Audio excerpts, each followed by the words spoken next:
الحمد لله وكفى وسلام على عباده الذين اصطفى أما بعد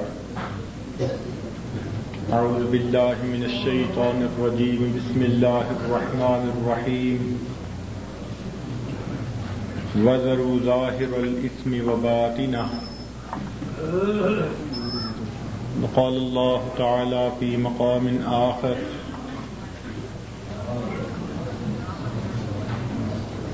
يا أيها الناس إنما بغيكم على أنفسكم وقال الله تعالى في مقام آخر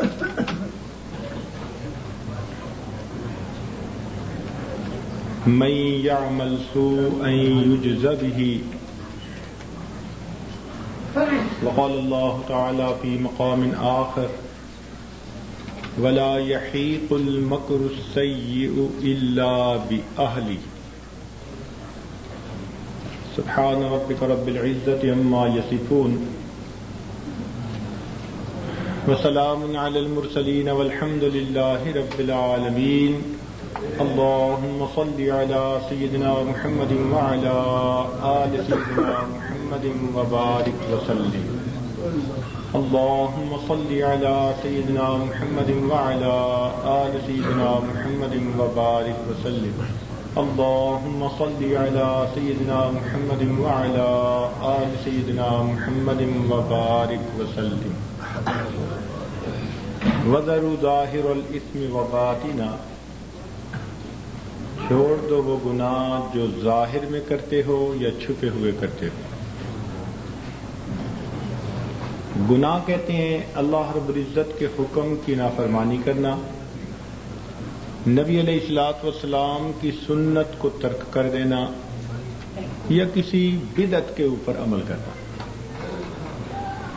ایسے کاموں سے ہمیں بچنے کا حکم دیا گیا کہ یہ کام ہم ظاہر میں کرتے ہیں یا چھپ کر کرتے ہیں، یہ کام ہم چھوڑ دیں.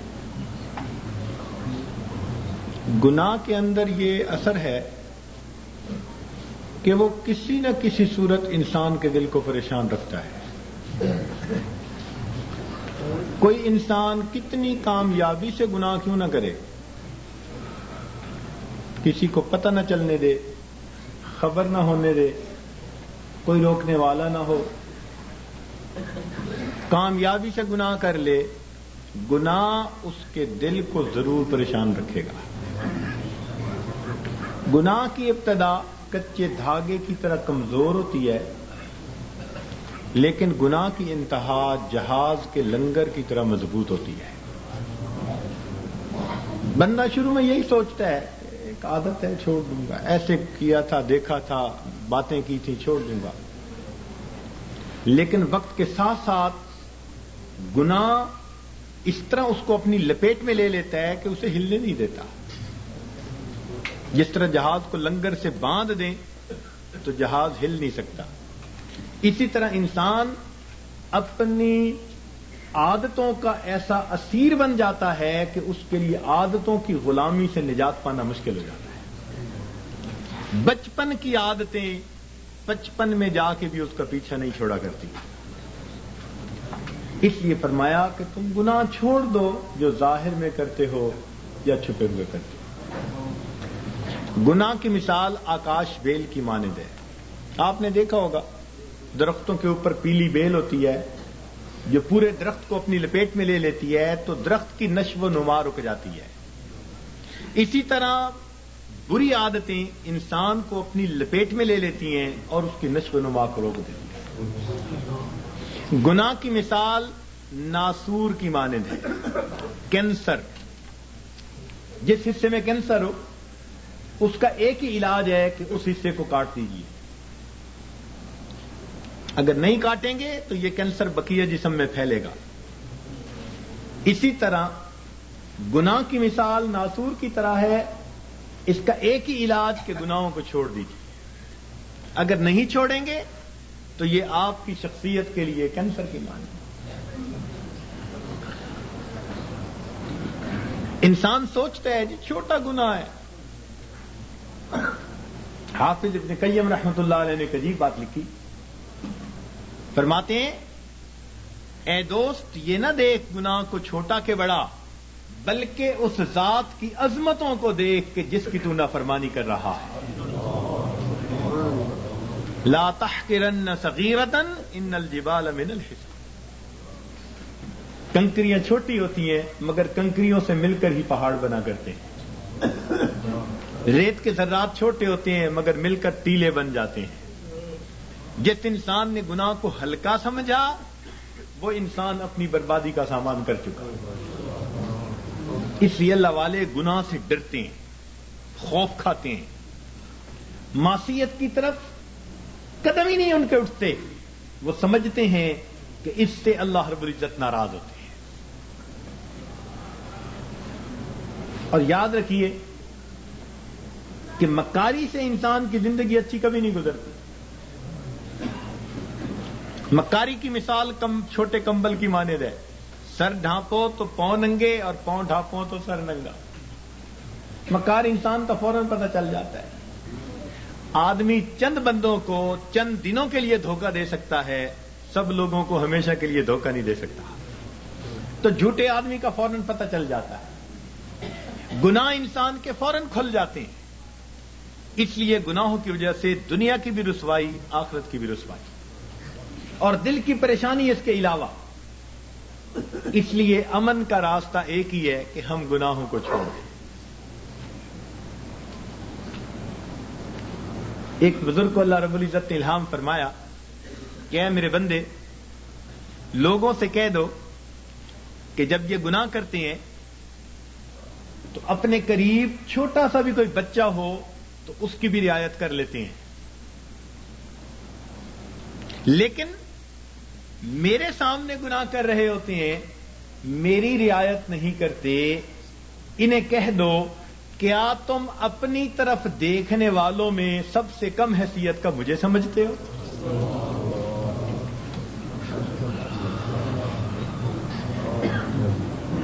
کہ تم نے وہ دروازے تو بند کر لیے جہاں سے مخلوق دیکھتی ہے، اور جن دروازوں سے پروردگار دیکھتا ہے تم نے ان کو بند کرنے کی کوشش نہیں کی. تو فرمایا وَذَرُوا ظَاهِرَ الْإِثْمِ وَبَاطِنَهُ. چھوڑ دو وہ گناہ جو تم ظاہر میں کرتے ہو یا چھپے ہوئے کرتے ہو. نیکی کے اندر یہ تاثیر ہے کہ دل کو سکون دیتی ہے، اور گناہ کی یہ خاصیت ہے کہ وہ دل کو پریشان کرتا ہے.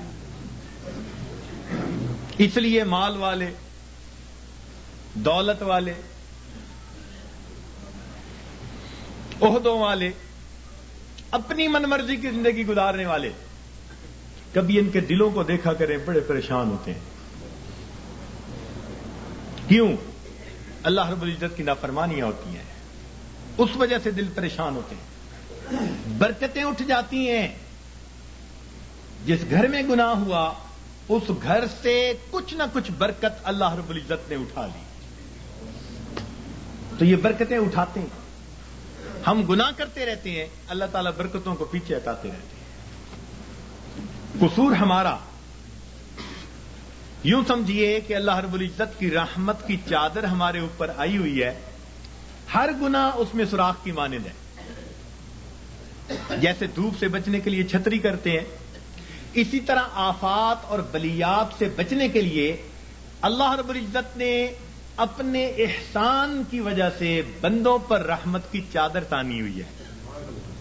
لیکن جب ہم گناہ کرتے ہیں ہم اس میں سوراخ کر رہے ہوتے ہیں، اور ان سوراخوں سے آثاب، مصائب اور آلام ہمارے اوپر آ رہے ہوتے ہیں.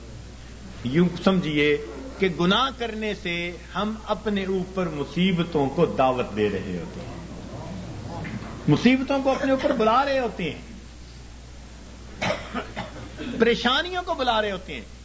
اس لیے اگر ہم گناہ کرنا نہیں چھوڑتے تو بسا اوقات اس طرح پریشانیاں آتی ہیں جیسے تسبیح کا دھاگا ٹوٹے تو تواتر کے ساتھ اس کے جو ہے دانے ایک دوسرے کے اوپر گرا کرتے ہیں. اس لیے پریشان پھرتے ہیں. حضرت کیا کریں، بڑے پریشان ہیں، بتا ہی نہیں سکتے. حضرت بیوی نہیں مانتی، حضرت اولاد تو اللہ نے دی، ہر ایک افلاطون بنا ہوا ہے. کیوں؟ اللہ رب العزت کسی نہ کسی کے ذریعے اس کو پریشان کرتے ہیں.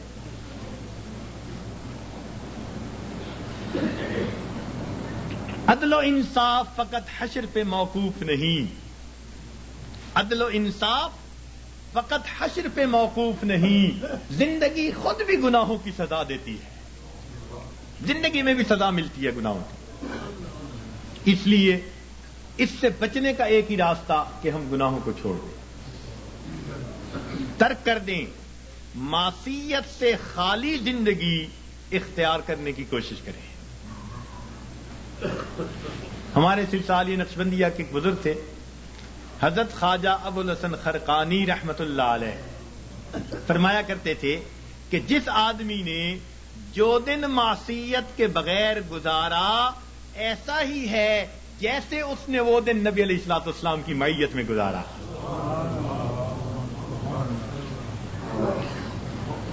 تو ہر دن میں ہمارے اندر ایک جذبہ ہو, میرے پروردگار آج کا دن میں تیری نافرمانی سے بچوں گا, میں نافرمانی کے بغیر گزاروں گا, تیرے فرما برداروں کی طرح زندگی گزاروں گا.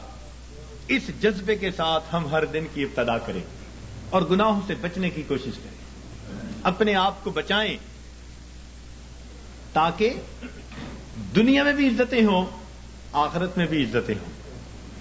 تو فرمایا اللہ رب العزت نے وَذَرُوا ظَاهِرَ الْإِثْمِ وَبَاطِنَهُ, چھوڑ دو وہ گناہ جو تم ظاہر میں کرتے ہو یا تم چھپے ہوئے کرتے ہو. گناہ کرنے کی 4 وجوہات ہوتی ہیں. اللہ رب العزت نے ان 4 وجوہات کا تذکرہ قرآن پاک میں کر کے اس کا جواب بھی دے دیا. سب سے پہلی وجہ گناہ کرنے کی یہ ہوتی ہے کہ بندہ سمجھتا ہے کہ مجھے دیکھنے والا کوئی نہیں. سب سے پہلی وجہ مجھے دیکھنے والا کوئی نہیں. اور اگر اس یہ پتا ہو نا کہ چھوٹا بچہ بھی دیکھ رہا ہے تو گناہوں سے بچے گا. تو جب یہ احساس دل میں ہو کہ مجھے دیکھنے والا کوئی نہیں تو یہ گناہ کرنے کی پہلی وجہ. اللہ تعالیٰ نے قرآن پاک میں اس کا بھی جواب دے دیا. فرمایا ان ربک لبالمرصاد, تیرا رب تیری گھات میں لگا ہوا ہے. اب یہ مرصاد کسے کہتے ہیں؟ مفسرین نے لکھا کہ جب کوئی شکاری اپنے شکار پر نشانہ باندھنا چاہے تو بڑی توجہ کے ساتھ اس کو دیکھتا ہے, حتیٰ کہ اپنے سانس کو بھی تھوڑی دیر کے لیے بند کر لیتا ہے, پلک بھی نہیں چھپکتا. اس کیفیت کو مرصاد کہتے ہیں.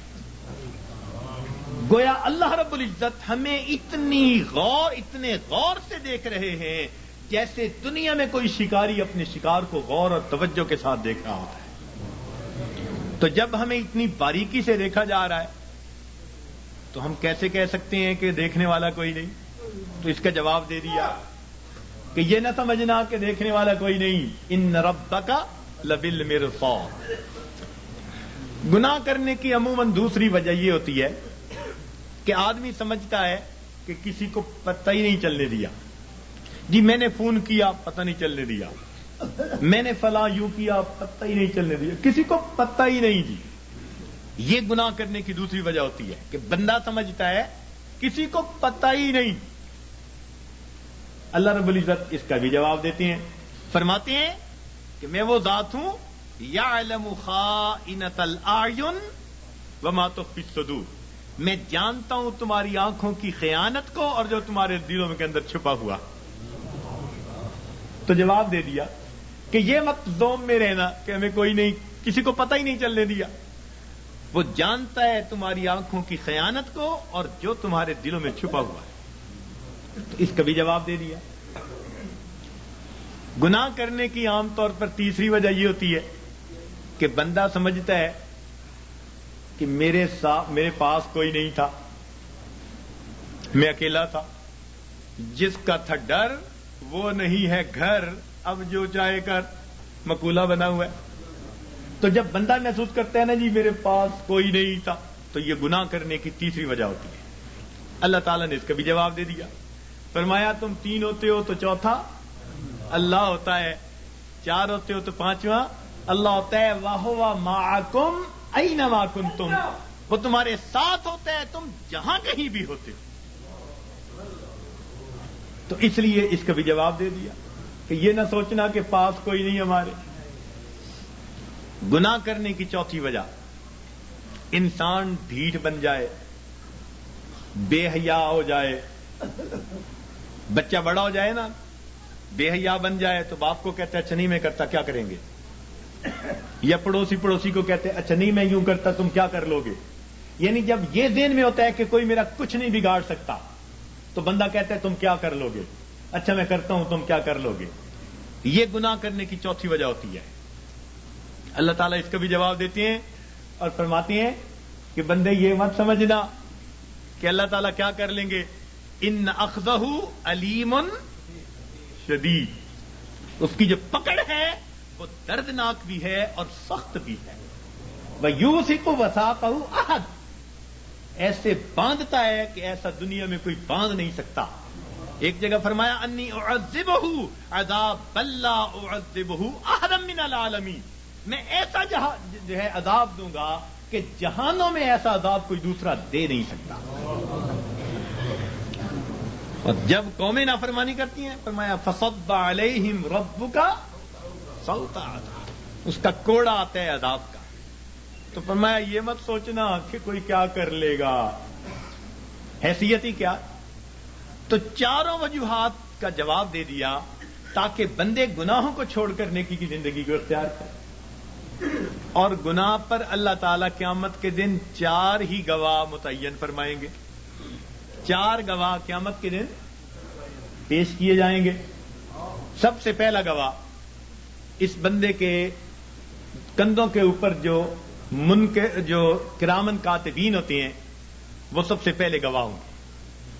ان علیکم لحافظین کرامن کاتبین یعلمون ما تفعلون. فرشتے گواہی دیں گے رب کریم ہم نے اس کو یہ گناہ کرتے دیکھا، یہ گناہ کرتے دیکھا، یہ گناہ کرتے دیکھا.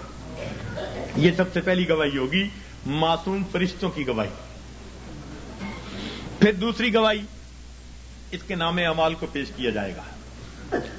ووضع الکتاب فتر المجرمین مشفقین مما فیہ. پھر گناہگار بندہ، مجرم بندہ جب دیکھے گا نام اعمال کو تو اب ڈرے گا، گھبرائے گا. کیا کہیں گے؟ وَيَقُولُونَ يَا وَيْلَتَنَا مَا لِهَٰذَا الْكِتَابِ، ہائے ہماری کم بختی، یہ کیسی کتاب ہے. لا يغادر صغیرۃ ولا کبیرۃ الا احصاها ووجدوا ما عملوا حاضرا ولا يظلم ربك احد. جو کیا ہوگا اپنے سامنے حاضر پائے، تیرا رب کسی پر ظلم زیادتی نہیں کرے گا. تو یہ دوسری گواہی ہوگی. اور تیسری گواہی اللہ تعالیٰ زمین سے لیں گے. زمین کو پوچھیں گے کہ تو بھی خبریں سنا، تیری پیٹھ پر کیا ہوتا رہا. یومئذ تحدث اخبارها بان ربک اوحی لها. زمین گواہی دے گی، بتائے گی کہ میری پشت پر اس نے فلاں جگہ یہ گناہ کیا، فلاں جگہ یہ گناہ کیا، اس گناہ کے لیے چل کے گیا تھا. زمین گواہی دے گی. اور چوتھے گواہ وہ انسان کے جسم کے اپنے اعضاء ہوں گے. اس کے اوپر گواہی دیں گے سمعهم وابصارهم وجلودهم بما كانوا يكسبون. اس کی آنکھیں، اس کی زبان، اس کے کان، یہ سب اس کی گواہی دیں گے. اور پریشان ہوں گے اس وقت لوگ. وقالوا لجلودهم لما شهدتم علينا. اس وقت اپنے اعضاء کو یہ کہیں گے کہ تم نے کیوں گواہی دی؟ اور تمہاری لذتوں کی خاطر ہی تو ہم گناہ کرتے تھے، تم نے کیوں گواہی دی؟ قالوا انطقنا اللہ الذی انطق کل شیء. وہ اعضاء کہیں گے ہمیں اللہ نے گویائی دی جس نے ہر چیز کو گویا کیا، اس لیے جو بیتا ہم تو اس کی پوری رپورٹ اپنے رب کو پہنچائیں گے. اللہ تعالیٰ فرماتے ہیں وما کنتم تستترون، کہ تم تو پردہ ہی نہیں کرتے تھے اپنے ان اعضاء سے کہ یہ قیامت کے دن گواہ بننے والے ہیں. تو کوئی آدمی اپنے اعضاء سے پردہ کر سکتا ہے گناہ کرتے ہوئے؟ انہی سے تو کرنا ہوتا ہے. تو یہ 4 گواہ قیامت کے دن گناہگار کے خلاف پیش کر دیے جائیں گے. اور بندے کے لیے پھر فرار کا کوئی راستہ نہیں رہے گا سوائے اس کے کہ اس کو خود تسلیم کرنا پڑ جائے گا کہ رب کریم ہاں میں نے یہ گناہ کیے، خطائیں کی. تو اس لیے آسان طریقہ یہ ہے کہ ہم دنیا میں ہی ان گناہوں کو چھوڑ کر اپنے رب کریم سے اس کی معافی مانگ لیں، پروردگار سے اس کی معافی مانگ لیں، تاکہ اللہ تعالی ہمارے ان گناہوں کو معاف فرما دے. دیکھیے حضرت ابراہیم اعظم رحمۃ اللہ علیہ کے پاس ایک نوجوان آیا، کہنے لگا حضرت گناہ کرتا ہوں، چھوڑ نہیں سکتا، ڈر بھی لگتا ہے اللہ تعالی کی ذات سے اور اس کے عذاب سے، تو میں کیا کروں؟ تو اللہ والوں کا دستور ہوتا ہے کہ یہ دھکے نہیں دیتے، یہ نفرت نہیں کرتے، یہ سینے سے لگاتے ہیں، یہ سمجھاتے ہیں، پیار کے انداز میں، محبت کے انداز میں بات سمجھاتے ہیں. تو حضرت نے اسے کہا ہاں ہاں میں تجھے ایک ترکیب بتاتا ہوں. وہ بڑا خوش ہو گیا کہ حضرت مجھے ترکیب بتائیں کہ میں گناہ بھی کرتا رہوں اور عذاب سے بھی بچ جاؤں. آپ نے فرمایا بھئی پہلی ترکیب تو یہ ہے کہ تو اگر گناہ کرتا ہے تو اللہ رب العزت کی نگاہوں کے سامنے گناہ کرنا چھوڑ دے، چھپ کے گناہ کیا کر. کہنے لگا جی میں اس کی نظروں سے چھپ کے گناہ تو نہیں کر سکتا. فرمان لگے اچھا ایک دوسرا طریقہ بتاتا ہوں، اور وہ طریقہ یہ کہ تو اللہ رب العزت کا رزق جو دیا ہوا ہے وہ کھانا چھوڑ دے، کہ نہ تمہارا دیا کھاتا ہوں نہ تمہاری بات مانتا ہوں. کہنے لگا جی اللہ کا دیا ہوا رزق کیسے کھانا چھوڑ دوں، یہ تو نہیں کر سکتا. فرمایا اچھا تیسرا طریقہ بتاتا ہوں کہ تم اللہ تعالی کے ملک میں رہتے ہوئے اس کی نافرمانی کرتے ہو، تو یہ زمین و آسمان اللہ کا ملک ہے، اس کی ملک ہے، اس سے نکل کر گناہ کر لو. کہ جی میں کیسے نکل سکتا ہوں زمین و آسمان سے باہر؟ پروردگار بھی فرماتے ہیں یا معاشر الجن والانس ان استطعتم ان تنفذوا من اقطار السماوات والارض فانفذوا لا تنفذون الا بسلطان. اور گڑھے کی مچھلی ہو، نکلو گے کسی دلیل سے نکلو گے. کدھر جاتے ہو؟ سنفرغ لکم ایھا الثقلان. اللہ اکبر، ایسا شاہانہ خطاب ہے جو ہلا کے رکھ دیتا ہے. سنفرغ لکم ایھا الثقلان، تثنیہ کا صیغہ، اے میری زمین کے بوجھو، یعنی نافرمان جن اور انسان، ان کو مخاطب کیا گیا. اے جنوں اور نافرمان انسانوں، ہم اپنے آپ کو تمہارے لیے فارغ کر رہے ہیں، ان قریب اپنے آپ کو فارغ کر رہے ہیں. ہم تمہاری خبر لیتے ہیں، تمہارا پتہ کرتے ہیں. جیسے ماں کوئی کام کر رہی ہو نا، بچے کو دھمکاتی، کہتی ہے میں آتی ہوں، یہ نہیں کہ آ نہیں سکتی، دھمکانا مقصود ہوتا ہے. تو فرمایا اے میری زمین کے بوجھو، ہم اپنے آپ کو ان قریب تمہارے لیے فارغ کر رہے ہیں، نپٹیں گے تمہارے ساتھ. ہمیں حساب لینا بھی آتا ہے. وَنَضَعُ الْمَوَازِينَ الْقِسْطَ لِيَوْمِ الْقِيَامَةِ. تو اس لیے وہ کہنے لگا جی کہ میں تو نہیں زمین و آسمان سے باہر جا سکتا. فرمایا اچھا پھر میں آپ کو ایک تجویز اور دیتا ہوں، وہ یہ کہ اگر تم گناہ کرتے رہو گے تو نام اعمال میں بہت سارے گناہ ہوں گے. اب جب ملک الموت آئے گا تو اس وقت تم اسے کہنا کہ بھئی تھوڑی دیر انتظار کر لو تاکہ میں سچی توبہ کر لوں. کہنے لگا حضرت اس نے تو انتظار نہیں کرنی، جس سانس میں موت آنی ہے اس سے اگلا سانس بندہ نہیں لے سکتا. اذا جاء اجلهم فلا يستأخرون ساعة ولا يستقدمون فلا يستطيعون توصية ولا إلى أهلهم يرجعون. وصیت کرنے کی بھی فرصت نہیں ہوگی. اس نے کہا حضرت میں یہ تو نہیں کر سکتا. پر میں اچھا پھر ایک طریقہ اور بتا دیتا ہوں کہ جب تمہیں قبر میں لے جائیں گے اور منکر نکیر آئیں گے اور پوچھیں گے سوال و جواب، تو اس وقت منکر نکیر کو کہنا کہ میری قبر سے باہر نکل جاؤ. جیسے ہم نے گھروں پہ لکھوایا ہوتا ہے نا، بغیر اجازت اندر آنا منع ہے، نو ایڈمیشن وداؤٹ پرمیشن. تو تم بھی کہنا بھائی بغیر اجازت کیوں آئے؟ اس نے کہا جی وہ مجھ سے پوچھ کے تھوڑا آئیں گے. پر میں اچھا پھر ایک آخری بات باقی رہ گئی، وہ تجویز بتاتا ہوں. اس نے کہا کون سی؟ کہ قیامت کے دن جب تمہارے گناہ اللہ رب العزت کے حضور پیش کیے جائیں گے اور اللہ تعالیٰ تمہیں جہنم جانے کا حکم دیں گے اور فرشتے پکڑ کے لے جانے لگیں گے، تو ضد کر کے کھڑا ہو جانا میں نہیں جاتا. اس نے کہا حضرت فرشتوں کے سامنے میری کیا حیثیت ہے کہ میں کہوں میں نہیں جہنم میں جاتا. جب اس نے کہا میری کیا حیثیت ہے تو اس وقت فرمایا، اس وقت اس کو ٹھوکر لگائی، فرمایا کہ اے دوست جب تو ان میں سے کچھ بھی نہیں کر سکتا تو تو اپنے رب کی نافرمانی ہی کیوں کرتا ہے؟ اس نے کہا حضرت مجھے بات سمجھ آ گئی، آج کے بعد میں اپنے پروردگار کی نافرمانی نہیں کروں گا۔ تو یہ اللہ والوں کے سمجھانے کا انداز ہوتا ہے، وہ اچھے انداز میں بات سمجھاتے ہیں۔ تو اس نے گناہوں کو چھوڑنے کا فیصلہ کر لیا۔ تو گناہ ہم جو کرتے ہیں یہی گناہ ہمیں پریشان رکھتے ہیں۔ یاد رکھیے گناہوں کی وجہ سے ہی افراد مصیبتوں میں پڑتے ہیں اور قومیں مصیبتوں میں پڑتی ہیں، اور نیکی کے ذریعے اللہ رب العزت ان کو مصیبتوں سے نکالا کرتے ہیں۔ آج ہماری حالت تو یہ ہے کہ کام کرتے ہیں بنگیوں والے اور تنخواہ مانگتے ہیں بادشاہوں والی۔ یاد رکھنا مسلمان کے لیے دنیا میں دو راستے ہیں، نیکی کرے گا امام عالم، اور اگر گناہ کرے گا تو غلام عالم بنے گا۔ نیکی کی زندگی ہوگی تو امام عالم بنے گا، اور اگر گناہوں بھری زندگی ہوگی تو کیا بنے گا؟ آج من حیث القوم ہم کیا بنے پھرتے ہیں؟ تیرے ہاتھ میں ہو قرآن تو دنیا میں رہے پریشان،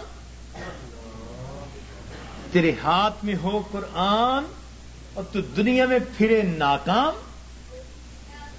تیرے ہاتھ میں ہو قرآن اور تو دنیا میں پھرے غلام، غلامی نفس کی ہو، شیطان کی ہو یا کسی انسان کی ہو، نا نا نا، ہمیں کہتا ہے یہ قرآن، اور میرے ماننے والے مسلمان، اقرأ وربک الاکرم، تو پڑھ قرآن، تیرا رب کرے گا تیرا اکرام۔ تو مومن کے لیے دنیا میں دو راستے ہیں، فرما برداری کی زندگی گزارے گا تو امام عالم، اور نافرمان بن کر فاسق و فاجر بن کر زندگی گزارے گا تو غلام عالم۔ تیسرا راستہ اس کے لیے کوئی نہیں ہے۔ تو گناہوں کو چھوڑ کر ہماری زندگی پرسکون ہو سکتی ہے۔ یہ بات بتانے کی ضرورت اس لیے پیش آئی کہ آج کل اکثر جو سالکین آتے ہیں وہ پریشانیاں دنیا کی لے کے آتے ہیں، پھنسے ہوتے ہیں دنیا میں، آتے ہیں تو دو تین باتیں کرتے ہیں۔ آتے ہی سب سے پہلی بات، حضرت میں نے بڑے بڑے مشائخ کو دیکھا ہے مگر آپ سے بیعت ہوا ہوں، یعنی احسان جتلا رہے ہیں کہ میرا آپ پر احسان کہ میں بیعت ہوا۔ واہ واہ، حضرت میں نے بڑے بڑے مشائخ دیکھے ہیں جی، مگر میں نے بس آپ سے بیعت کی کہ تاکہ ان کے دل میں پہلے سے یہ احسان مند ہو جائے، اور حضرت بس میں نے اب حالات آپ کو ہی بتانے ہیں۔ اور حالات کیا بتاتے ہیں؟ بس حضرت کاروبار کوئی اچھا نہیں چل رہا، کوئی تعویذ دے دیجیے پڑھنے کے لیے، ویسے میں نے جلدی گھر جانا ہے۔ دوسری بات، حضرت بس بیوی سے کچھ بنتی نہیں ان دنوں، کچھ اس کے لیے بھی پڑھنے کو بتا دیں، ویسے میں نے جلدی گھر جانا ہے۔ اور تیسری بات کیا کرتے ہیں؟ حضرت ورد وظیفہ تو ہوتا نہیں، کچھ خود ہی پھونک مار دیں، ویسے میں نے جلدی گھر جانا ہے۔ اب اگر یہ باتیں لے کر آئیں گے تو ذکر و سلوک کیا سیکھیں گے؟ اللہ تعالیٰ ایسے تو نہیں ملتا نا کہ انسان دنیا لے کر آئے اور دنیا کے مسائل کی باتیں پوچھ کے واپس جائے اور سمجھے مجھے اللہ مل جائے گا۔ پھر کہتے ہیں جی 3 سال سے بیعت ہو گئے، 5 سال سے بیعت ہوئے، ہوا تو کچھ نہیں، ہم نے کچھ نہیں کیا۔ اس لیے یہ ٹاپک آج بتانے کی ضرورت پیش آئی کہ ہم اپنی زندگی کے رخ کو جب تک ٹھیک نہیں کریں گے اس وقت تک ہماری زندگی کی یہ پریشانیاں ختم نہیں ہوں گی۔ ماں باپ خود اپنی اولاد کو پریشان کر کے خوش نہیں ہوتے، اللہ رب العزت اپنے بندوں کو پریشان کر کے کیسے خوش ہوں گے؟ تو وہ نہیں خوش ہوتے، اس لیے فرمایا ما یفعل اللہ بعذابکم ان شکرتم وآمنتم، اگر تم ایمان لاتے، شکر کرتے، اللہ تعالیٰ کو تمہیں عذاب دے کے کیا ہاتھ آتا؟ اللہ تعالیٰ کیا کرتا تمہیں عذاب دے کے؟ وہ کیوں عذاب دیتا؟ تو اللہ تعالیٰ خوش نہیں ہوتے، وہ نہیں چاہتے کہ بھوکے ننگے رہیں بندے، پریشان رہیں بندے۔ یاد رکھیے اللہ رب العزت نے اپنے بندوں کو عذاب کے لیے پیدا نہیں کیا، اپنے بندوں کو ثواب کے لیے پیدا کیا ہے۔ کیوں؟ فرمایا ان اللہ بالناس لرؤوف الرحیم۔ جب رؤوف الرحیم ذات ہے تو وہ کبھی پریشانی میں اپنے بندوں کو نہیں ڈالنا پسند کرتے۔ ہم خود پریشانیوں میں پڑتے ہیں، ہم پریشانیوں کو دعوتیں دیتے ہیں، بھاگتے ہیں پریشانیوں کی طرف۔ کس طرح سے؟ اپنے رب کے حکموں کو توڑ کے، اپنے محبوب کی سنتوں کو چھوڑ کے۔ کون سا گھر ہے آج بتائیے تو صحیح کہ جہاں نبی علیہ الصلوۃ والسلام کی سنتوں کو ذبح نہیں کیا جاتا؟ الا ماشاء اللہ۔ نیکوں کے گھرانوں میں بھی کوئی نہ کوئی فرد ایسا ہوتا ہے جو من مرضی کا مالک، نہیں حکم چلتا دوسرے کا، نہیں اختیار کسی کا۔ آج ہمارے گھر، گلی کوچے، بازار نبی علیہ الصلوۃ والسلام کی سنتوں کی مذبح گاہیں بن چکی ہیں، اور پھر ہم کہتے ہیں کہ ہمیں پرسکون زندگی نصیب ہو جائے۔ رہنا دریا میں مگر مجھ سے بیر، رہنا دنیا میں اور دنیا کے پیدا کرنے والے کو ناراض کر کے، تو کیسے پرسکون زندگی گزاریں گے؟ ایک صاحب آئے، بڑی فیکٹریوں کے مینیجر تھے، آنسوؤں سے رونے لگے، حضرت میں اتنا پریشان ہوں، میں آپ کو بتا نہیں سکتا، میرا خرچہ پورا نہیں ہوتا۔ بھئی ہے کتنا؟ بس حضرت 2 کاریں دی ہوئی ہیں، میرے لیے علیحدہ، بچوں کے لیے علیحدہ، کوٹھی لے کے دی ہوئی ہے، کوٹھی پر چوکیدار، باورچی اور گن مین سب مالکوں کا، پٹرول مالکوں کا، بیمار ہو جائیں تو ڈاکٹر کا خرچہ مالکوں کا، اور ٹیکس ویکس ہو تو مالکوں کا، اور حضرت مجھے صرف 75,000 مہینے کے ملتے ہیں۔ 75,000 مہینے کے ملتے ہیں، سارے باقی خرچے مالکوں کے، اور آنسوؤں سے رو رہا ہے کہ حضرت میرے خرچے پورے نہیں ہو۔ فیصل آباد سے ایک خاتون آئی، پردے میں بیٹھ کے بات کرنے لگی، رو رہی ہے دار و قطار، 5 منٹ روتی رہی، اور اس کے بعد کہنے لگی بس میرے لیے دعا کریں، میرے خرچے پورے نہیں ہوتے۔ میں نے کہا کتنے فرد ہیں؟ کہ بس میاں بیوی ہیں، اولاد نہیں ہے۔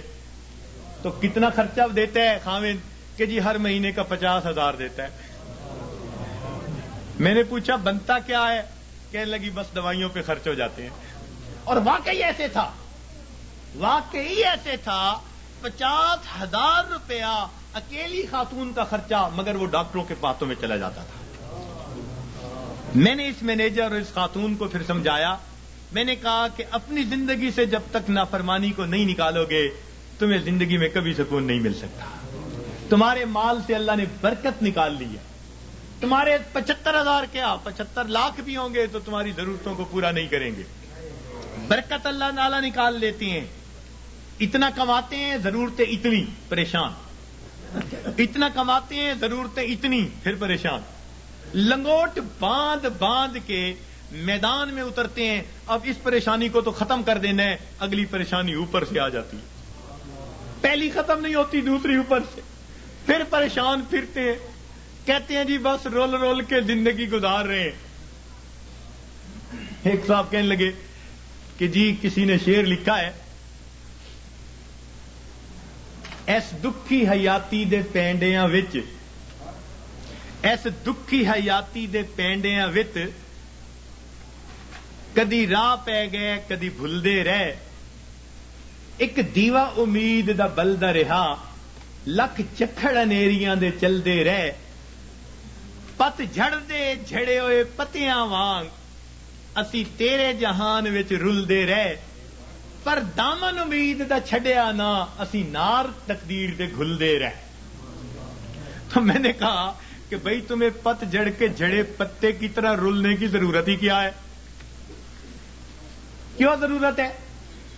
تم اپنے آپ کو پروردگار کے حوالے کرو، وہ تمہیں بے آسرا نہیں فرمائے گا، وہ تمہیں کٹی پتنگ کی طرح نہیں رکھے گا، جھڑے ہوئے پتے کی طرح رلنا نہیں پڑے گا، گھلنا نہیں پڑے گا تقدیر سے۔ وہ تقدیر بنانے والے کے ساتھ اپنے آپ کو نتھی کر لو، پھر دیکھو کہ وہ پروردگار کیسے سکون اور اطمینان کی زندگی عطا فرما دیتا ہے۔ تو ہمیں آج جس سے بھی پوچھیں، کوئی کہے گا بھائی نے پریشان کیا، کوئی کہے گا پڑوسی نے پریشان کیا، بیوی نے پریشان کیا، اولاد نے پریشان کیا، ہمیں کسی نے پریشان نہیں کیا، ہمیں ہمارے گناہوں نے پریشان کیا ہوا ہے، ہمیں ہمارے نفس نے پریشان کیا ہوا ہے، ہمیں شیطان نے پریشان کیا ہوا ہے۔ تو دشمن ہمارے دو ہی ہیں، نفس اور شیطان، اور دونوں گناہ کروا کے ہمیں پریشان کر دیتے ہیں۔ ہم گناہ کرتے ہیں سکون کی خاطر، اور گناہوں سے اور بے سکونی بڑھتی ہے۔ میر کیا سادہ ہے بیمار ہوئے جس کے سبب اسی عطار کے لونڈے سے دوا لیتے ہیں۔ جن کاموں سے پریشان ہوتا ہے بندہ سکون حاصل کرنے کی خاطر، ان کاموں کو کرتے پھرتے ہیں۔ تو یاد رکھیے کہ گناہ ظاہر میں خوبصورت نظر آئے، اس میں لذت محسوس ہو، اس میں وقتی طور پر اطمینان محسوس ہو، مگر حقیقی طور پر اس میں دل کی پریشانی ہوا کرتی ہے۔ اور جتنا ہم گناہ کریں گے اتنا ہماری زندگی میں پریشانی آئے گی۔ یہ اللہ والے جو گناہوں سے اپنے آپ کو بچا لیتے ہیں، اللہ تعالیٰ ان کی زندگی کو سکون عطا فرما دیتے ہیں۔ یاد رکھیے، گناہوں کو چھوڑ کر بندے کو ایسے سکون ملتا ہے جیسے کہ بچے کو ماں کی گود میں آ کر سکون مل جایا کرتا ہے۔ تو گناہوں کو چھوڑ دیجیے۔ اور گناہ بھی کیا؟ علم اور ارادے سے گناہ کرنا، اللہ تعالیٰ اس کو بہت ناپسند فرماتے ہیں۔ علم اور ارادے سے گناہ کرنا، بے دھیانی میں گناہ ہو جائے جلدی معاف ہو جاتا ہے، بے علمی میں گناہ کر بیٹھے جلدی معاف ہو گیا۔ جب انسان اپنے علم اور اپنے ارادے سے سوچ سمجھ کر گناہ کر رہا ہوتا ہے، پھر اللہ رب العزت کی ناراضگی آتی ہے، پھر اللہ تعالیٰ غصے میں آتے ہیں۔ مگر اللہ تعالیٰ بڑے حلیم ہیں، وہ پہلے گناہ پہ بندے کو سزا نہیں دیا کرتے۔ بجلی ہے نا، اس کے بارے میں مشہور ہے کہ یہ پہلی خطا بھی معاف نہیں کرتی۔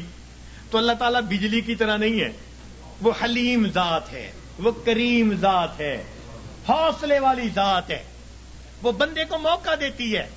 لیکن جب گناہ کرتے کرتے، ہاں، تاکہ بندہ جاگے، اور جب نہیں جاگتا تو اللہ تعالیٰ پریشانیاں بھیجتے ہیں، کیونکہ پریشانیوں سے پھر بندہ گھبراتا ہے، پھر اللہ کی طرف پہنچتا ہے۔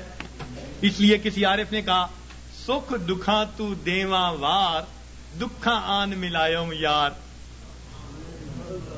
سکھ دکھاں تو دیواں وار کہ دکھاں آن ملایوم یار۔ خوشیاں سلاتی ہیں اور غم جگاتے ہیں۔ تو اللہ تعالیٰ پھر غم بھیجتے ہیں، بیماری بھیج دی، پریشانی بھیج دی، ناکامی بھیج دی، پھر پریشان ہوتے ہیں۔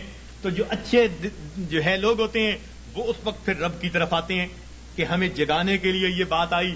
پھر وہ نمازیں بھی پڑھ رہے ہوں گے، تہجد بھی پڑھ رہے ہوں گے، اوراد و وظائف بھی کر رہے ہوں گے، وہ سمجھ رہے ہوں گے کہ اللہ تعالیٰ ہمیں اپنے گھر کی طرف بلانا چاہتے ہیں۔ پاک ہے وہ پروردگار جو اپنے بندوں کو پریشانیوں اور مصیبتوں کی زنجیروں میں باندھ کر اپنے در کی طرف بلا رہا ہوتا ہے۔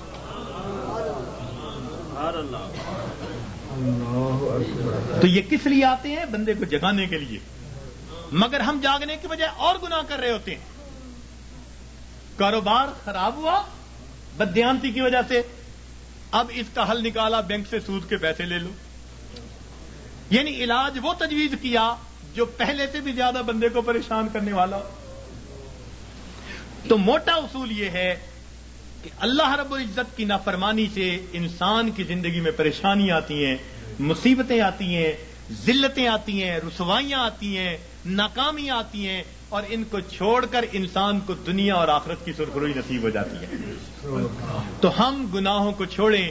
پروردگار عالم نے ارشاد فرمایا، وَذَرُوا ظَاهِرَ الْإِثْمِ وَبَاطِنَهُ، تم چھوڑ دو وہ گناہ جو ظاہر میں کرتے ہو یا تم چھپ کر کرتے ہو۔ یہ گناہ چھوڑنے پڑیں گے، اور انسان گناہوں کی جان نہیں چھوڑتا، مصیبتیں اس کی جان نہیں چھوڑتی۔ اختیار ہمارا ہے۔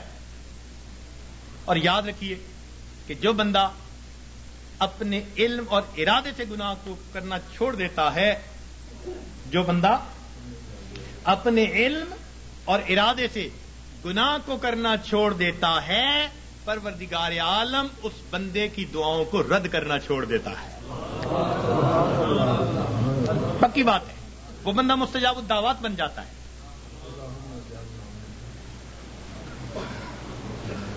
جو بندہ اپنے علم اور ارادے سے گناہ کرنا چھوڑ دیتا ہے پروردگار عالم اس بندے کی دعاؤں کو رد کرنا چھوڑ دیتا ہے. پوچھتے ہیں حضرت اسم آدم بتاؤ, اس سے بڑا اسم آدم اور کیا ہے؟ یہ اسم آدم ہے کہ گناہوں کو چھوڑ دیں اور پھر دیکھیں پروردگار عالم کیا عطا فرماتے ہیں. اس لیے تو فرمایا کہ جو غیر محرم کی طرف نگاہوں کو ہٹائے گا اللہ رب العزت اس کے دل کی عبادت, اس کے دل کو عبادت میں لذت عطا فرمائے گا. تو معلوم ہوا کہ ہر گناہ کے بدلے لذت ملتی ہے. تو چھوڑ دیجئے گناہوں کو تاکہ اللہ رب العزت دلوں کا سکون اور ایمان کی اور اعمال کی لذتیں عطا فرمائے. لذتیں عطا فرمائے. آج کہتے ہیں جی اور وظائف میں کچھ محسوس نہیں ہوتا. بھئی پہلی بات تو یہ محسوس ہوتا ہے یا نہیں, ہمیں تو بندگی کرنی ہے, ہمیں تو بیٹھنا ہے. یاد رکھیں عبد اللطیف بنے, عبد اللطف نہ بنے. کچھ عبد اللطف ہوتے ہیں, لطف اور مزہ ڈھونڈتے پھرتے ہیں. حضرت مزہ نہیں آ رہا, ابھی مزے ڈھونڈنے ہیں. اللہ تعالیٰ کی بندگی کرنی ہے, اس کی یاد کرنی ہے. ہم پابند ہیں, غلام ہیں. ہاں اگر یاد میں وہ مزہ بھی دے دیتا ہے تو عنایت ہے اس کی. یہ رحم ہے پروردگار کا, یہ طرف ہے اس کریم ذات کا کہ اپنے بندوں کے دلوں کو اور لذتیں عطا فرما دیتا ہے. ورنہ ہم تو پابند ہیں, بندے جو ہوئے. تو ہم گناہوں کو کرنا چھوڑ دیں گے, اللہ رب العزت زندگی سے پریشانیوں کو دور کر دیں گے. اب یہاں ایک سوال پیدا ہوتا ہے کہ پریشانی تو نیکوں پر بھی آتی ہے, ان کے تو گناہ نہیں ہوتے. جی ہاں, پریشانی گناہگاروں پر بھی آتی ہے, پریشانی نیکوں پر بھی آتی ہے, مگر دونوں کے اندر فرق ہوتا ہے. اس فرق کو سمجھنے کی ضرورت ہے, اس فرق کو سمجھنے کی ضرورت ہے. نیکوں پر اللہ تعالیٰ اس لیے پریشانیوں کو بھیجتے ہیں کہ ان کو بعض وہ درجات دینا چاہتے ہیں جو اپنی محنت سے وہ حاصل نہ کر سکے.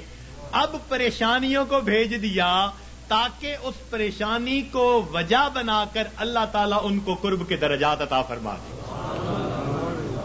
تو اللہ والوں پر اس لیے پریشانی آتی ہیں ان کو اپنے رب کے قریب کرنے کے. اس لیے حضرت مجدد لسانی رحمۃ اللہ نے فرمایا کہ سالک کی قبض کی کیفیت میں جتنی ترقی ہوتی ہے صاحب کی حالت میں اتنی ترقی نہیں ہوا کرتی. قبض کی حالت کہتے ہیں جب کیفیات سلب ہوں, دل نہ لگ رہا ہو, اور اس وقت بھی انسان اللہ کے در پر لگا ہوا ہو عبادات میں, تو اس وقت بڑی ترقی ہوتی ہے اس کی. تو یہ اس لیے کہا کہ تم دیے باد مخالف سے نہ گھبرا اے عقاب, یہ تو چلتی ہے تجھے اونچا اڑانے کے لیے. تو اللہ والوں کے لیے آتی ہیں اونچا, ان کو اونچا اڑانے کے لیے. اور یاد رکھنا کہ اللہ والوں پہ پریشانیاں آتی تو ہیں مگر ان پریشانیوں سے ان میں بے چینی نہیں آیا کرتی. جس کا رب سے تعلق ہے اس کا بے چینی سے تعلق نہیں ہے. یہ یاد رکھنا کہ اللہ والوں پہ یہ پریشانی آتی ہیں مگر ان پر بے چینی نہیں آتی. کبھی کسی اللہ والے کو بے چین نہیں دیکھیں گے, وہ پرسکون ہوں گے. پریشانیاں ہیں, خوف ہے, مصیبتیں ہیں, بیماریاں ہیں, مگر طبیعت پرسکون ہوگی. جیسے شیشے کے کمرے میں کوئی بیٹھا ہوا ہو اور باہر آندھی چل رہی ہو تو وہ جھکڑ دیکھ رہا ہے, آندھی دیکھ رہا ہے, ہوائیں دیکھ رہا ہے, درخت گرتے دیکھ رہا ہے, مگر اس کو محسوس بھی نہیں ہو رہا. اللہ والوں کا بالکل یہ حال ہوتا ہے کہ ان کو یہ پریشانیاں مصیبتیں نظر تو آ رہی ہوتی ہیں مگر یہ ان کے دل پر اثر انداز نہیں ہو رہی ہوتی.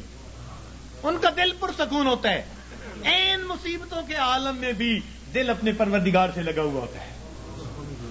چنانچہ ایک بزرگ تھے, اپنے گھر کے اندر کچھ تلاش کر رہے تھے, حالانکہ ان کے بیٹے کی شادی تھی. تو بیوی کہنے لگی جی بیٹے کے لیے دلہا بن رہا ہے, گھوڑے پہ چڑھنے لگا ہے, بارات جانے والی ہے, آپ کیا تلاش کرتے پھرتے ہیں؟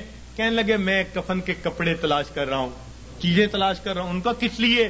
کہنے لگے دل میں ڈالا گیا ہے کہ ابھی ابھی میرے بیٹے کی وفات ہو جائے گی, تو میں نے کہا میں اس کے لیے چیزوں کا انتظام کر لوں. میاں بیوی بات کر رہے تھے, باہر سے اطلاع ملی دولہا گھوڑے پہ چڑھنے لگا, پاؤں پھسلا, گردن کے بل گر کے موت آ گئی. یہ ہوتا ہے دنیا دولہا بنا رہی ہے اور ان کے دل میں الہام ہوا موت آنی ہے تو گھر میں تیاریاں کر رہے ہیں. سر تسلیم خم ہے جو مزاج یار میں آئے. اپنے رب پہ راضی ہیں. سبحان اللہ. تو اس لیے اللہ والوں پہ بھی یہ تکلیفیں آتی ہیں مگر ان کے دل کو بے چین نہیں کرتی, پریشان نہیں کرتی, ان کے دل پرسکون ہوتے ہیں. ہاں ان کے رجوع اللہ میں اور زیادہ جو ہے ترقی ہو جاتی ہے, اور یہ گناہوں کا وبال بن کے بھی آتی ہیں گناہگاروں پر.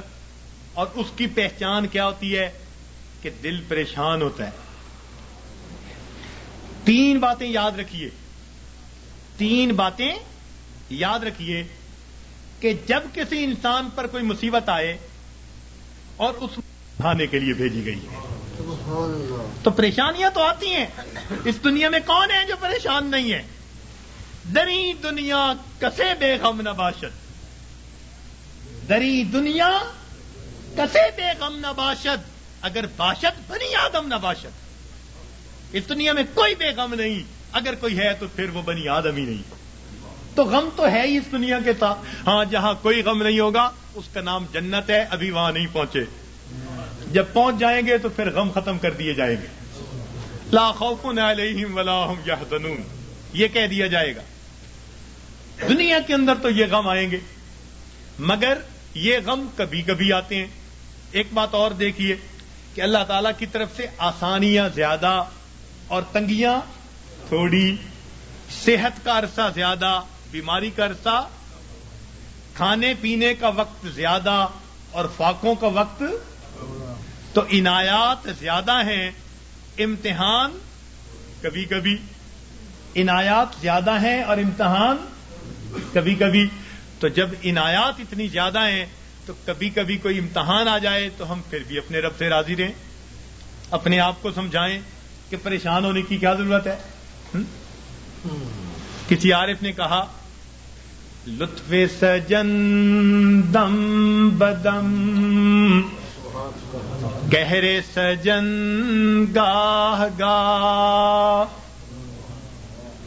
لطف سجن دم بدم گہرے سجن گاہ گاہ, ای بھی سجن واہ واہ, اون بھی سجن واہ واہ. میرے مالک ہم اس پہ بھی راضی ہیں, میرے مولا ہم اس پہ بھی راضی. یہ ہے بندگی, یہ ہے بندگی. اور ہم پریشان ہو کر اگر کوئی بدعقیدہ بندہ تعویذ دینے والا ہے ادھر بھی بھیجتے ہیں عورتوں کو, عاملوں کے پاس, نجومیوں کے پاس, جادو کرنے والوں کے پاس, کالے علم والوں کے پاس. ایمان گواہ بیٹھتے ہیں اور بڑے بڑے نمازی اور سالک اور ذکر مراقبہ کرنے والے پریشان ہو کر. ہرگز نہیں.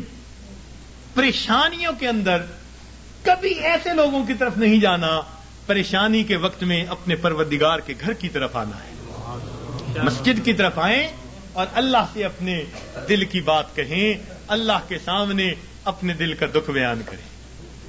جب دل کا دکھ اللہ کے سامنے بیان کریں گے تو پروردگار پھر ہماری اس مناجات کو قبول فرما لیں گے. تو ہمیں کسی نے پریشان نہیں کیا, ہمیں ہمارے گناہوں نے پریشان کر رکھا ہے. ہم دوسروں سے حسد کرتے پھرتے ہیں, فلاں نے کر دیا ہوگا, فلاں نے کر دیا ہوگا, فلاں نے کچھ کر دیا ہوگا, اس نے باندھ دیا ہوگا, اس نے باندھ دیا ہوگا.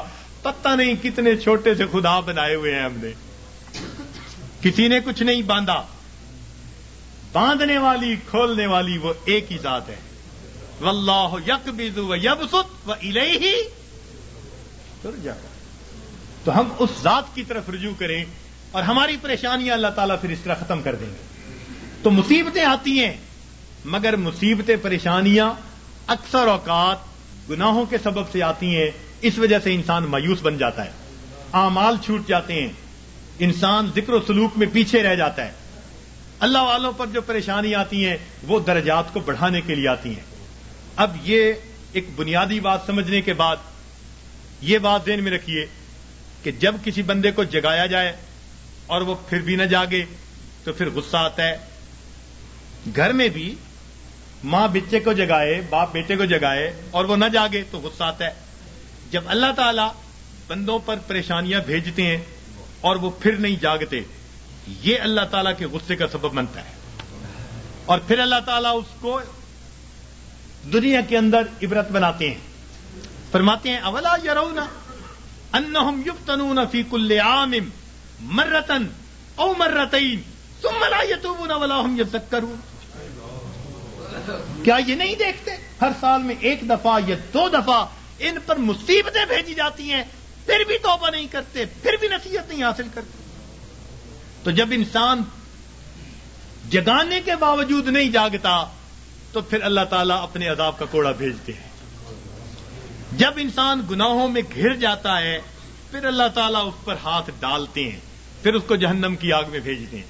اس لیے فرمایا بلا من کسب سیئۃ، کیوں نہیں جس نے گناہ کیا وَأَحَاطَتْ بِهِ خَطِیئَتُهُ، اور اس کی گناہوں نے اس کا احاطہ کر لیا، فَأُولَٰئِکَ أَصْحَابُ النَّارِ هُمْ فِیہَا خَالِدُونَ. یہ ہیں آگ میں بھیجے جانے والے، ڈالے جانے والے جو ہمیشہ ہمیشہ وہاں رہیں گے کہ گناہوں نے اس کا احاطہ کر لیا. تو کبھی کبھی گناہ بندے کو گھیر لیتے ہیں. جھوٹ کی زندگی، جھوٹ کی زندگی. اب غلط تعلق ہے کہیں، بندے کے سامنے جھوٹ بول رہا ہے، پردے ڈالتا پھر رہا ہے، اس کے سامنے جھوٹ، اس کے سامنے جھوٹ، اس کے سامنے جھوٹ. حدیث پاک کا مفہوم کہ بندہ جھوٹ بولتے بولتے اتنا جھوٹ بولتا ہے اللہ تعالیٰ فرشتوں کے ذریعے نام اعمال میں کذاب لکھوا دیتے ہیں، جھوٹوں کے دفتر میں نام لکھا جاتا. چھپاتے پھرتے ہیں بندوں سے، پروردگار سے تھوڑا چھپا سکیں گے ان باتوں کو. تو کبھی کبھی انسان اپنی بری عادات کو نہیں چھوڑتا اور گناہوں کے اندر گھر جاتا ہے ان کو چھپانے کی خاطر، اور یہی چیز اس کے لیے مصیبت بن جاتی ہے. پھر ذکر میں ترقی کیسی، سلوک میں آگے بڑھنا کیسا. اب کبھی کبھی اوراد و وظائف کر رہے ہیں، ساتھ کبیرہ کبھی مرتکب ہو رہے ہیں. یہ تو ایسا ہی ہوا جیسے گولیاں بھی کھا رہے ہیں اور ساتھ ساتھ زکام کے ہوتے ہوئے برف والا پانی بھی پیتے پھر رہے ہیں، تو زکام کیسے دور ہوگا. اسی لیے ذکر و سلوک میں آنے کے لیے پہلا قدم یہ ہے کہ انسان اپنے گناہوں سے سچی توبہ کر لے. یہ پہلا قدم ہے، یہ پہلا قدم ہم اٹھا لیں. پھر دیکھیے یہ تھوڑی دیر کا مراقبہ ہمارے لیے معلوم نہیں کتنی برکتوں کا باعث بن جائے گا. ہم جو کہتے ہیں نا ہوتا کچھ نہیں، ہمارے مشائخ بڑی اللہ، ان حضرات نے اپنے مشائخ جن کی خدمت میں ہم نے اپنا وقت گزارا، ہم نے ان کی توجہات کو دیکھا. میرے دوستو، میرے مہربانوں، ہمیں تو جو ملا اپنے مشائخ کی توجہ سے ملا. اپنا عمل کچھ نہیں، اپنی محنت کچھ نہیں. 100% اگر کہیں کہ ان کی توجہات سے ملا تو ہم مسجد میں بیٹھ کر بھی سچ بولنے والے ہوں گے. ان کی توجہ سے ملا، اور ہم تو ویسے بھی فضلی ہیں کہ ہمارا تعلق ماشاءاللہ خانقاہ فضلیہ سے، تو ظاہر میں بھی فضلی ہیں اور سچی بات ہے ویسے بھی فضلی ہیں. جو ہوا ہے اللہ کا فضل ہی ہوا ہے، اور اب بھی یہاں سے اللہ کا فضل مانگنے ہی آئے بیٹھے ہیں، اللہ کا فضل مانگنے ہی آئے بیٹھے ہیں. تو اس لیے جب ہم گناہوں کو چھوڑ دیں گے خود بخود اوراد و وظائف کے توجہات کے جو اثرات ہوں گے وہ دل کے اوپر آنے شروع ہو جائیں گے. ہمارے حضرت خواجہ احمد سعید قریشی رحمۃ اللہ علیہ، احمد الشرقیہ والے، ان کے حالات زندگی میں حضرت سید وار حسین شاہ رحمۃ اللہ علیہ نے یہ واقعہ لکھا. فرمایا کہ وہ کبھی کبھی پورے شہر کے لوگوں کو توجہ دیتے تھے اور فرماتے تھے کہ بعض دلوں سے فیض ٹکرا کر واپس آتا اور مجھے آواز آتی کہ ہمارے لیے اس دل میں کوئی جگہ نہیں ہے، ہمارے لیے اس دل میں کوئی جگہ نہیں ہے. تو جب دل پہ گناہوں کی میل ہی اتنی چڑھی ہوئی ہو پھر توجہات کیا اثر کریں گی. تو اس میل کو اتاریں گناہوں کو چھوڑ کر، سچی توبہ کر کے. پھر دیکھیے اللہ رب العزت کی رحمت کیسے ہمارے دلوں کو سنوارے گی اور کیسے ہمارے دلوں کو بنائے گی. اور کبھی کبھی تو انسان مال، ہاں ایک نقطے کی بات عرض کرتا چلوں کہ شیطان انسان کو 2 طرح سے ورغلاتا ہے. شیطان انسان کو 2 طرح سے ورغلاتا ہے، ایک شہوات کے ذریعے سے اور دوسرا شبہات کے ذریعے سے. شیطان انسان کو 2 طرح سے ورغلاتا ہے، ایک شہوات کے ذریعے سے اور دوسرا شبہات کے ذریعے سے. یعنی کچھ تو ایسے ہوں گے کہ وہ شہوات کے گناہوں میں لگے ہوئے ہیں، بد نظری میں، گناہ میں، زنا میں، فلاں میں. یہ شہوات کے گناہ ہیں جو مال سے تعلق رکھتے ہیں یا جمال سے تعلق رکھتے ہیں. دنیا میں دو ہی چیزوں کے اسیر ہیں نا، کچھ مال کے اسیر ہوں گے، کچھ جمال کے اسیر ہوں گے. تو شہوات کے ذریعے سے شیطان بہکاتا ہے، اور جن پر شہوات غالب نہیں آتی، قابو میں رہتے ہیں، ان کو شبہات کے ذریعے سے بہکاتا ہے. مثلا جی یہ مراقبہ سنت سے ثابت ہے، جی یہ بیعت واقعی ضروری ہے، جی یہ پیری مریدی اس وقت بھی تھی. اس قسم کی باتیں شبہات والی ذہن میں ڈالے گا. اور یہ شک ایسی بری بلا ہے کہ یہ انسان کے اعمال کی بنیاد کو ہلا کے رکھ دیتی ہے.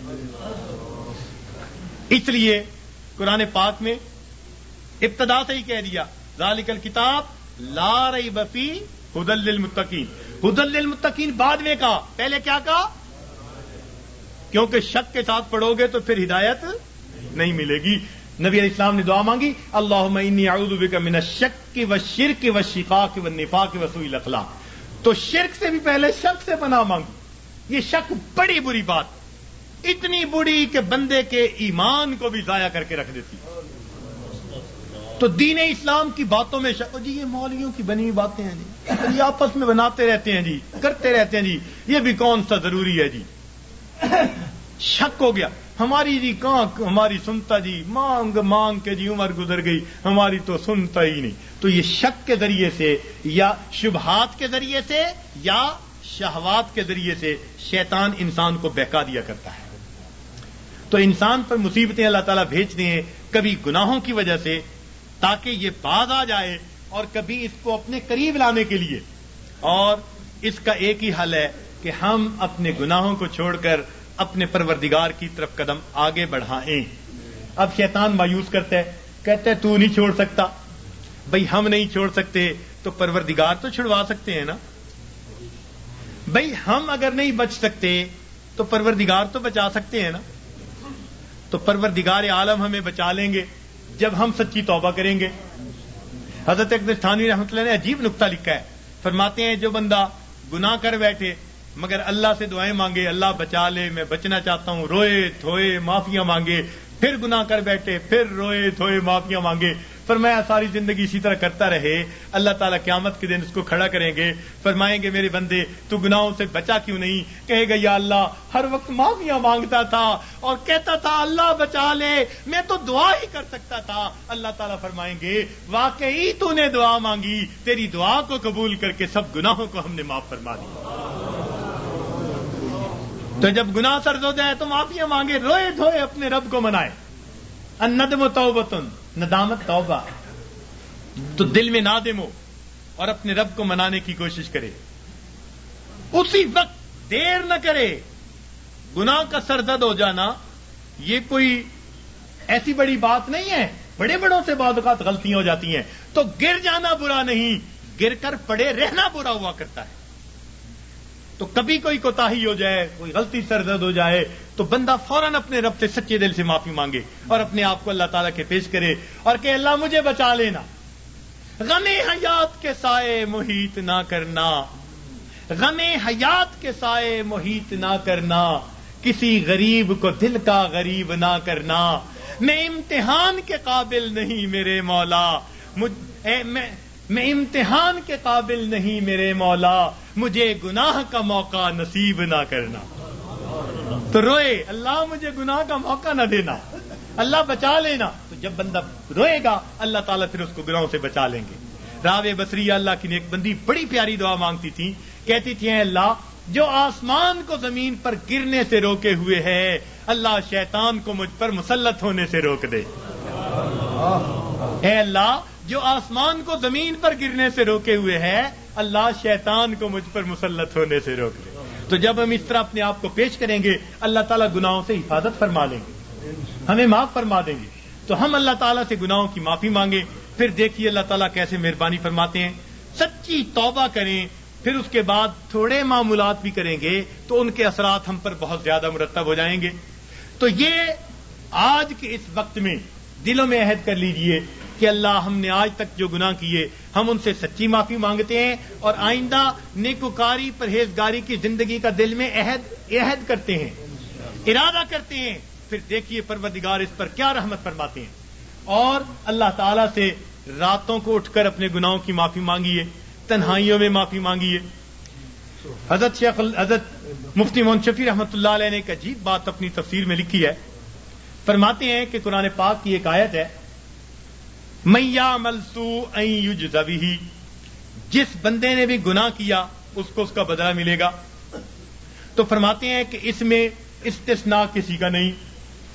مَن یعمل سوءًا یجز بہ، پکی بات ہے، جس نے بھی گناہ کیا اس کو اس کا بدلہ ملے گا، سزا ملے گی. تو فرماتے ہیں کہ اس کا مطلب یہ ہوا کہ ہم جتنے گناہ کر چکے ہیں ہمیں ہر گناہ کے بدلے سزا ضرور ملنی ہے. فرماتے ہیں اب یہ سزا دو طرح کی ہے. سمجھنے والا نقطہ، اب یہ سزا دو طرح کی ہے. ایک تو یہ کہ ہم اس دنیا میں ندامت اور شرمندگی کی آگ میں جلیں، دل میں کڑھیں، اللہ غلطی کر بیٹھے معاف کر دے، یہ بھی آگ میں جلنا ہے. یہ بھی دل میں آگ لگی ہوئی ہے، اللہ معافی دے دے، اللہ پریشان ہوں، معافی مانگتا ہوں، توبہ کرتا ہوں. فرمایا یا تو یہ بندہ سچی توبہ کے ذریعے دنیا کی ندامت کی آگ میں اپنے آپ کو جلا لے، اگر نہیں تو قیامت کے دن اللہ جہنم کی آگ میں ضرور جلائیں گے. اب ہمارے لیے آسان راستہ یہی ہے کہ دنیا میں ہی معافی مانگے، ہر گناہ کے بدلے معافی. اللہ جو گناہ یاد ہیں ان کی بھی معافی، جو نہیں یاد ہم ان کی بھی معافی مانگتے ہیں. تو اللہ تعالیٰ سے اس کی معافی مانگے، پھر دیکھیے اللہ تعالیٰ کتنے خوش ہوتے ہیں. اور اللہ تعالیٰ تو رحمت کے وعدے فرماتے ہیں. حدیث پاک میں آتا ہے کہ جب شیطان نے بہکانے کے لیے قسمیں کھائیں اور کہا کہ اے اللہ میں تیرے بندوں کو بہکاؤں گا دائیں سے بائیں سے آگے سے پیچھے سے، وَلَا تَجِدُ أَكْثَرَهُمْ شَاكِرِينَ، اللہ یہ اکثر تیرے ناشکرے ہوں گے. تو اس وقت فرشتوں کو بڑی حیرت ہوئی، کہنے لگے اے اللہ اولاد آدم کے لیے تو مشکل بن گئی. پوچھا کیسے؟ اے اللہ یہ شیطان دائیں بائیں آگے پیچھے سے بہکائے گا اور بندوں کے لیے تو کوئی راستہ ہی نہیں بچا. اللہ تعالیٰ نے فرمایا کہ میرے فرشتوں یہ دو سمتوں کو بھول گیا، ایک نیچے کی سمت ایک اوپر کی سمت. میرا گناہگار بندہ جب اپنے گناہوں پہ پریشان ہو کر میرے در پہ آئے گا اور میرے در پر آ کر ہاتھ پھیلا دے گا، چونکہ ہاتھ اوپر کی سمت کو اٹھیں گے، ابھی اس کے ہاتھ نیچے نہیں جائیں گے، میں اس کے گناہوں کو معاف فرما دوں گا. اور جب میرا بندہ اپنے گناہوں سے پریشان ہو کر اپنے سر کو سجدے میں ڈال دے گا، چونکہ نیچے کی سمت سے شیطان اثر انداز نہیں ہو سکتا، میرا بندہ ابھی سر نہیں اٹھائے گا، میں اپنے بندے کے گناہوں کو معاف فرما دوں گا. تو شیطان نے ایک قسم کھائی تھی، فَبِعِزَّتِكَ، اللہ تیری عزت کی قسم میں تیرے بندوں کو بہکاؤں گا. اللہ تعالیٰ نے اس کے جواب میں فرمایا شیطان مردود تو قسمیں کھاتا ہے میرے بندوں کو بہکانے کے لیے، ورغلانے کے لیے. ذرا میری بات بھی سن لے کہ میرے بندے بتقاضائے بشریت گناہ کرتے رہیں گے اگر اپنی موت سے پہلے سچی معافی مانگیں گے. فَبِعِزَّتِي وَجَلَالِي، مجھے اپنی عزت کی قسم، مجھے اپنے جلال کی قسم، میں ان کی توبہ کو قبول کر لوں گا. تو شیطان نے بہکانے کے لیے ایک قسم کھائی تھی، رحمان نے معافی دینے کے لیے دو قسمیں کھائی ہوئی ہیں. سبحان اللہ. اس لیے اللہ تعالیٰ کی ہر صفت کا ایک نام ہے، لیکن رحمت کی صفت کے دو نام ہیں، رحمان اور رحیم. اور کوئی صفت ایسی نہیں جس کے دو نام ہو سوائے رحمت کی صفت. وہ تو اتنا کریم آقا ہے، وہ تو بخش کے خوش ہوتا ہے، وہ تو معاف کر کے خوش ہوا کرتا ہے. میں ایک مرتبہ بچیوں کو پردے میں درس دے رہا تھا، ایک جامعہ کی دور حدیث کی بچیاں تھیں. تو ان سے میں نے سوال پوچھا کہ بتاؤ دنیا میں سب سے آسان کام کیا ہے؟ ایک بچی نے جواب دیا کہ اپنی ماں کو منانا. میں نے پوچھا وہ کیسے؟ کہنے لگی جی کہ ہمارا یہ تجربہ ہے کہ ماں اگر اپنے بیٹے سے ناراض بھی ہونا تو بیٹی سے پوچھتی پھرتی ہے اس نے روٹی کھا لی، اس کا بستر تو نے بنا دیا، اس کے کپڑے تو نے ٹھیک کر دیے. اب اوپر سے ناراض پھر رہی ہے، مگر ماں کی ممتا اس کو مجبور کر رہی ہے، لہذا بیٹی سے پوچھتی پھرتی ہے، بیٹی کے ذریعے اس کو کھانا پہنچا رہی ہے، دل سے ناراض نہیں، خفا تھی، بچے نے ستایا مگر دل سے خفا نہیں، اس لیے پوچھتی بھی پھر رہی ہے کہ بچے کو سب چیزیں مل گئیں یا نہیں مل گئیں. تو وہ کہنے لگی کہ جب ماں کی ممتا کا یہ حال ہے تو ماں کو منانا بہت آسان ہوتا ہے. میں نے کہا ہاں ماں کو منانا آسان صحیح، پھر بھی ماں کے پاس آنا پڑتا ہے. بچہ آ کر کہہ دے امی معاف کر دیں، ماں معاف کر دیتی ہے. بچہ آ کر ماں کا جسم دبائے، امی معاف کر دیں، معاف کر دیتی ہے. ہاتھ جوڑ دے، معاف کر دیتی ہے. اگر پھر بھی معاف نہ کرے، بچہ رو پڑے. ماں سے کبھی بیٹے کے آنسو نہیں دیکھے جاتے. کتنی ناراض کیوں نہ ہوگی جب دیکھے گی بچہ آنسو بہا رہا ہے، اپنے دوپٹے کے پلو کو لے کے آنسو پوچھے گی، کہے گی بیٹا رو نہیں، چل میں نے تجھے معاف کر دیا. تو ماں کو منانا دنیا میں اتنا آسان ہے. بچیاں کہنے لگیں، میں نے انہیں اس وقت بتایا کہ دیکھو ایک اور ذات ہے جس کو منانا ماں کے منانے سے بھی 70 گنا زیادہ آسان ہے، اور وہ پروردگار عالم کی ذات ہے. ماں کو تو پھر بھی زبان سے کہنا پڑے گا، پاؤں پکڑنے پڑیں گے، ہاتھ جوڑنے پڑیں گے، آنسو بہانے پڑیں گے. ایک وہ پروردگار ذات ہے جس کے سامنے بندہ تنہائی میں بیٹھا ہو، فقط دل کے اندر نادم ہو جائے، دل کے اندر شرمندہ ہو جائے اور دل میں پکارے پروردگار گناہوں کی معافی چاہتا ہوں، میں نے سچی توبہ کر لی، اللہ میں نے سلو کر لی، مجھے اپنا بنا لے، شیطان کے پنجے سے چھڑا لے. کوئی ہاتھ نہیں ہلایا، کوئی اس نے زبان سے لفظ نہیں نکالا، فقط دل کی ندامت کو قبول کر کے اللہ تعالیٰ اپنی ناراضگی کو دور فرما دیتے ہیں. تو اللہ رب العزت کو منانا ماں کے منانے سے بھی 70 گنا زیادہ آسان ہے. تو اپنے رب کو منا لیجئے. ابن قیم رحمت اللہ نے عجیب واقعہ لکھا، فرماتے ہیں میں گلی میں جا رہا تھا، میں نے دیکھا ایک دروازہ کھلا، ماں اپنے بچے کو مار رہی ہے، تھپڑ لگا رہی ہے اور کہتی ہے تو نے مجھے بڑا ذلیل کیا، بڑا پریشان کیا، نافرمان ہے، کوئی بات نہیں مانتا، نکل جا میرے گھر سے. وہ بچہ رو رہا تھا، دھکے کھا رہا تھا. جب گھر سے باہر نکلا ماں نے کنڈی لگا دی. فرماتے ہیں میں کھڑا ہو گیا ذرا منظر تو دیکھوں. بچہ روتے روتے ایک طرف کو چل پڑا، ذرا آگے گیا، نکر سے پہلے واپس آ گیا، پھر دروازے پہ کھڑا. میں نے پوچھا بچے واپس کیوں آ گئے؟ کہنے لگا سوچا تھا کہیں اور چلا جاؤں، پھر دل میں خیال آیا مجھے دنیا کی ہر چیز مل سکتی ہے، مجھے ماں کی محبت نہیں مل سکتی، میں اس لیے واپس آ گیا ہوں. محبت ملے گی اسی در سے ملے گی. کہتے ہیں بچہ بات کر کے وہی بیٹھ گیا، میں بھی وہی بیٹھا. بچے کو نیند آئی، اس نے دہلیز پہ سر رکھا سو گیا. کافی دیر گزری، ماں نے کسی وجہ سے دروازہ کھولا، ضرورت کے لیے باہر جانا چاہتی تھی، بیٹے کو دیکھا دہلیز پہ سر رکھ کے سو رہا ہے. اٹھایا، کیوں دہلیز پہ سر رکھ کے سو رہے ہو؟ امی مجھے دنیا میں کوئی دوسری ماں نہیں مل سکتی، میں اس دہلیز کو چھوڑ کے کیسے جاؤں؟ فرمایا بچے کے الفاظ سے ماں کی آنکھوں سے آنسو آ گئے. بچے کو سینے سے لگا لیا.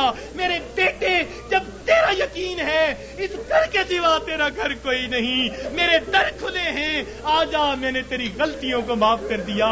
فرماتے ہیں جب گنہگار بندہ اپنے رب کے دروازے پہ اس طرح آتا ہے اور کہتے ہیں رب کریم میری خطاؤں کو معاف کر دے، میرے گناہوں کو معاف کر دے، اے بے قصوں کے دستگیر، اے دکھی دلوں کو سکون دینے والے، اے غمزدہ دلوں کو تسلی دینے والی ذات، اے پریشان دلوں کو سکون بخشنے والی ذات، اے بے سہارا لوگوں کا سہارا بننے والی ذات، اے گناہوں کے پردوں میں گناہوں کو اپنی رحمت کے پردوں میں چھپا لینے والی ذات، تو میرے لیے رحمت فرما دے، مجھے در در کے دھکے کھانے سے بچا لے، اللہ اپنی ناراضگی سے بچا لے، میں سلو کرنے کے لیے حاضر ہو گیا ہوں. پروردگار آئندہ نیکوکاری کی زندگی عطا فرما.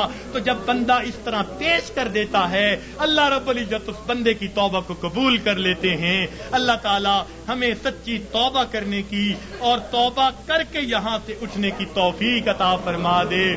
وآخر دعوانا ان الحمد للہ رب العالمین.